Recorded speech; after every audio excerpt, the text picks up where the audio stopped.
हो पाटील, बाहेर या. फौजदार साहेब, असं अचानक कसं काय? हा, यावंच लागलं तुमच्या दाराशी. म्हणजे तुमच्या लेकीची आणि जावयाची करणीच तशी आहे ना. तुमच्या लेक जावयानी पुण्यात मुलींसाठी शाळा सुरू केली आहे. तुमची मुलगी पुण्यातील लेकी बाळींना शिकवते, याचं कौतुक साताऱ्यातील कलेक्टर साहेबांच्या कानावर गेलंय. आणि त्यांच्या पत्नी मिसेस रोजी, त्यांना विशेष आनंद झाला जेव्हा त्यांना कळलं की सावित्रीबाई सातारा प्रांतातील शिरवळ गावच्या माहेरवासीण आहेत. तेव्हा त्यांनी सावित्रीबाईंचा सन्मान करण्यासाठी हे चोळी, बांगडी आणि सन्मानपत्र दिलेलं आहे. कलेक्टर बाईने माझ्या सावीचं कौतुक? हो,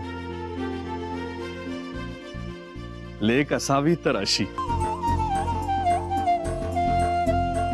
सावीचे लेख आणि जावायला समजून घेण्यात गफलत झाली का हो माझी?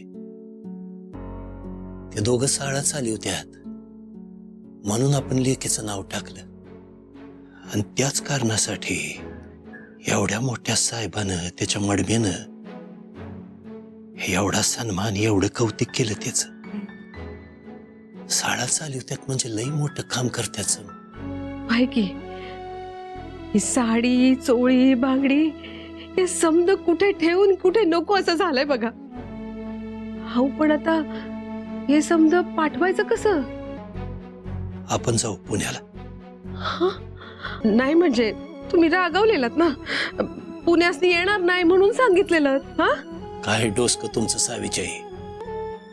अहो, रागाच्या भरात बोललेलं सबूत असत्या, ते सरून जायचं. ते साळ पहिले केला नाही नाही ते बोललो मी.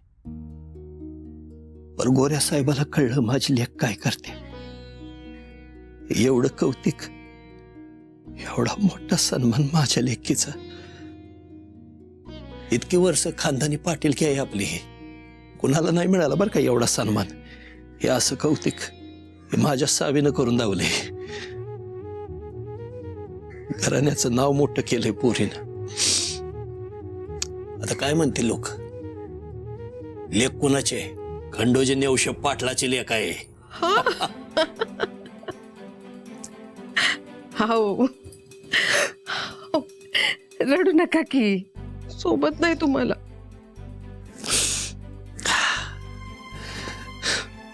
पान फेडलो पोरीन. चला पाटलीन बाई, तयारी करा.